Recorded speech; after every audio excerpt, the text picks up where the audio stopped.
Hi dear friends and subscribers of Cricket Happenings. Welcome to the Cricket Happenings show today with your host Ram.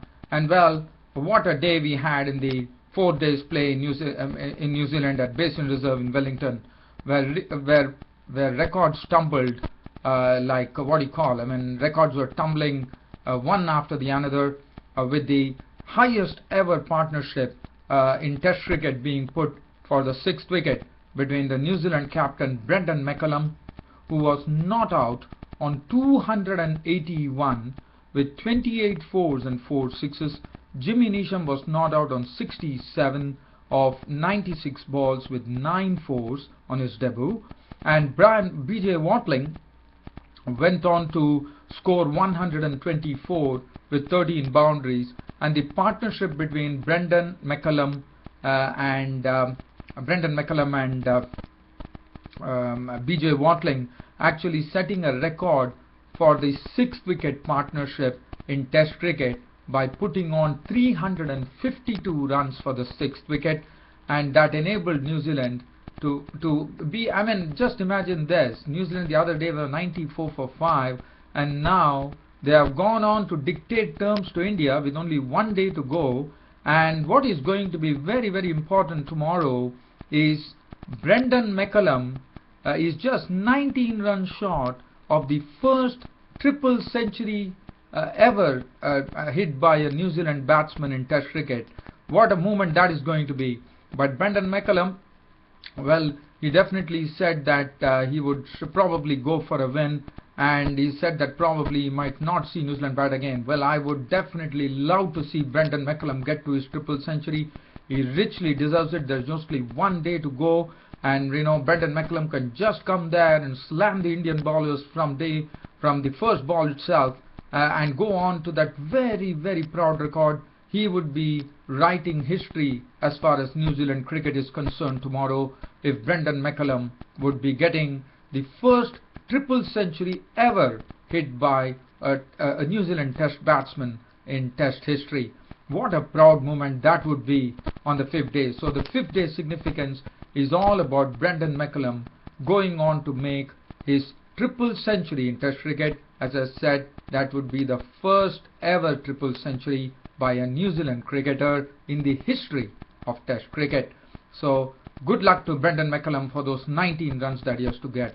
As I said, New Zealand raced on. In fact, they started off and they finished at the only reward that India got was also let me just keep talking on the records. The earlier record for the 6th wicket partnership in Test history was held by 2 Sri Lankan batsmen. One was the great Mahela Jayawardene and Prasanna Jayawardene, who had a 351 run partnership against India. That was way back. So that particular record, it was standing in the name of Sri Lanka, and that was also against India. So this is the, as I said, 352 runs partnership between Brendon Mcullum, who made 281 not out, and BJ Watling, who made 124, was something which would be etched in history, as that became the highest ever partnership for the 6th wicket in Test cricket. And New Zealand definitely, in fact, they grinded the Indian bowling to such a degree that all the bowlers had to go for some hard toil, and it was simply, I would say, it would have frustrated the Indians like anything. And Mahendra Singh Dhoni, the Indian captain, tried a lot of things to break this partnership, but to no avail. And just look at how Brendon Mcullum prospered from being dropped on 9 by Virat Kohli the other day, dropped on 36 by Ishant Sharma, and now he stands 19 short of a triple century in Test cricket. And what batting! Brendon Mcullum, not only that, he has really showed great dedication and application at the crease, and he has really played like a New Zealand captain. And then the only reward that India got for the hard toil that they did was BJ Watling's wicket, and BJ Watling made a century, got 124 with 13 fours, as he was LBW to bowl Mohammad Shami. So India just took 1 wicket in the whole day, and the bowlers really toiled. Ishan Sharma 39 overs 4 minutes 124 runs and no wicket. Even though his bowling figures wouldn't reflect much, but I thought he was the best bowler of the day. He definitely troubled BJ Watling. BJ Watling showed that how defiant he can be at the crease, and contributed 124 in that very big partnership of 352. Zahir Khan 43 overs 12 minutes 129 runs and 3 wickets. Shami 40 overs 5 minutes 136 runs and 2 wickets. Jadeja 1 for 108. Rohit Sharma bowled 11 overs for 40 runs. Virat Kohli bowled 6 overs 1 minute none for 13. Mahendra Singh Dhoni also wheeling his arm over for bowling a single over for 5 runs. And as far as BJ Watling was concerned, well, as I said, he was very defiant at the crease, but he was definitely, he definitely got some edges, but he also, I wouldn't say he lived dangerously, but the thing is that he was not, I wouldn't say it was, he definitely was beaten by Ishan Sharma. Ishan Sharma did give BJ Watling a tough time. But again, BJ Watling definitely played well.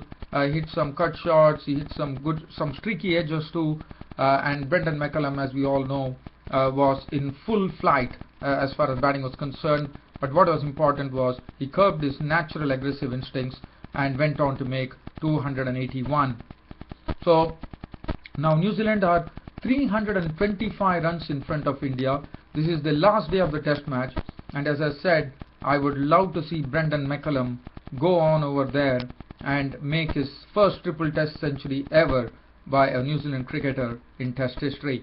Wish him good luck, and he richly deserves that. And Jimmy Neesham on his debut also came in after BJ Watling was gone. One more partnership developed, and this partnership has already yielded 126 runs, unbeaten runs, and JD Neesham was not out on 67 with 9 fours. He played his drives very well, he was driving very well, and for India 325 runs, so they're definitely going to chase in excess of 300.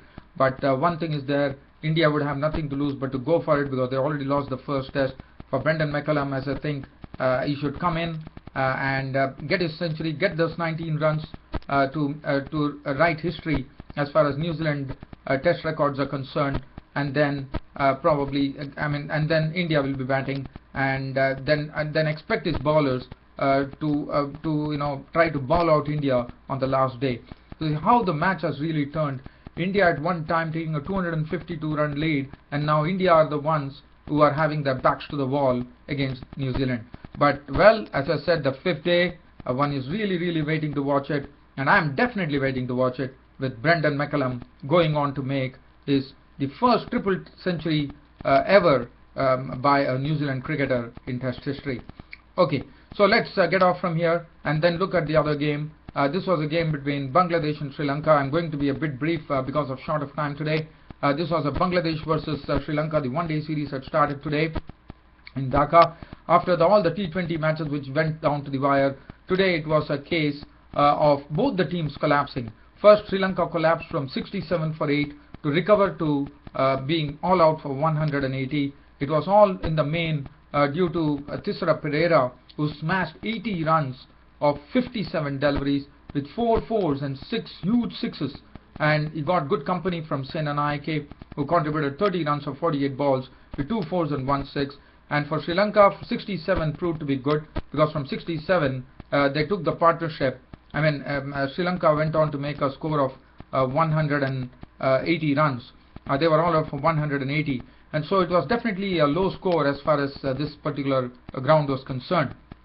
But for Sri Lanka, they recovered. But for Bangladesh, on the other hand, they were doing well. They were really doing well with the score on 114 for 3, and then for them that 67 for 8 which Sri Lanka did, for Bangladesh that 67 proved too much, as they were all out for 167 because they required 67 runs when the things were going well for them with Shamsur Rahman and Mominul Haq at the crease, and the score was 114 for 3. And then they definitely had a sort of hope when Mushfiqur Rahim was there at the crease, but when Mushfiqur Rahim fell, everything was over, and Bangladesh innings Sri Lanka bowled out Bangladesh for 167. Thus Sri Lanka winning the first one-day international by 13 runs and going 1 up in this 3-match series.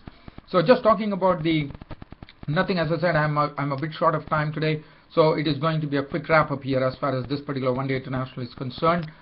Sri Lanka, as I said, they recovered from 67 for 8. If you look at the scorecard, doesn't make any happy reading other than Thisara Perera slamming 80 runs of an unbeaten 80 runs, and his highest score in Test cricket for Thisara Perera of 57 balls with 4 fours and 6 sixes. Senanayake contributing 30 runs for 48 balls with 2 fours and 1 6, combining in that partnership, which took the score from 67 for 8 to 149 with their help.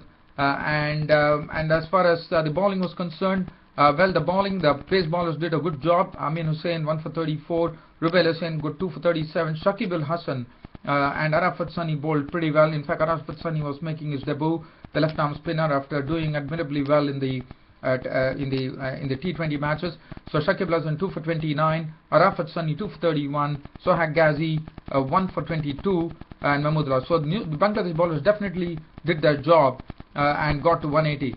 But as far as Bangladesh were concerned, as I said, they were chasing a very, very low score, and they could only blame themselves for being in such a sorry position where they lost by 13 runs.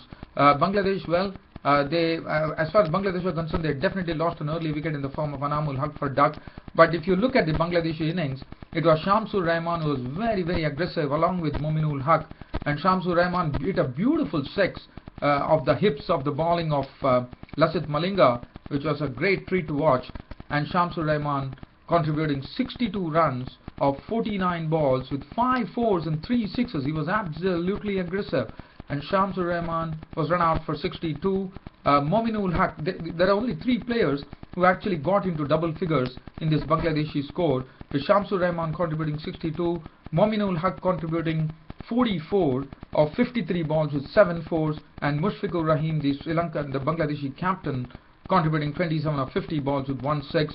But as I said, there were only 3 people who could get to double figures, and that too, if you look at the score, they had a 79-run partnership for the second wicket between Shamsur Rahman and Mominul Haq, and that was going very well till such time. I think Mominul Haq was the first to go. After that, Shamsur Rahman was out. But as I said, for Bangladesh, it was absolutely even 180 proved too much for them, and in the end they lost by 13 runs, with Shakib Al Hasan getting run out, which was another big factor. Nasir Hussain playing a loose shot, he was gone for 8, and then there was a procession. Mahmudullah was out for duck, Sohail Ghazi 6, Arafat Sunny 5, Rubail Hussain 4, and Bangladesh finally all out for 167. Malinga 8 overs, 1 maiden, 1 for 37, 6 overs for 38 for Nuwan Kulashekara, bowled well. Malinga bowled superbly. Angelo Matthews was the pick of the bowler, 7.2 overs, 1 maiden, 21 runs and 3 wickets. Senanayake 9 overs, and the spinners bowled excellently, I thought, 9 overs, 2 for 33. Thisara Perera turning up a real all-round performance to take the man of the match, 9 overs, 1 maiden, 1 for 35, adding to his highest score in one-day internationals with the bat with 80 runs. Well, dear fans and subscribers, unfortunately I'm really definitely running short of time today, so I couldn't really go the whole hog and give you a complete match report. Sorry for that, but definitely the Cricket Happening show will be up tomorrow.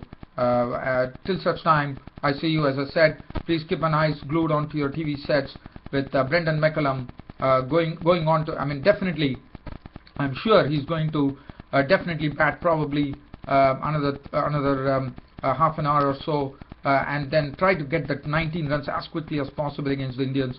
And Brendon Mcullum, I wish him good luck to become the first ever New Zealand cricketer to make a triple century in the Test history of New Zealand. Thanks for your company and thanks for watching Cricket Happenings. This is your host Ram signing off for the day. Thank you.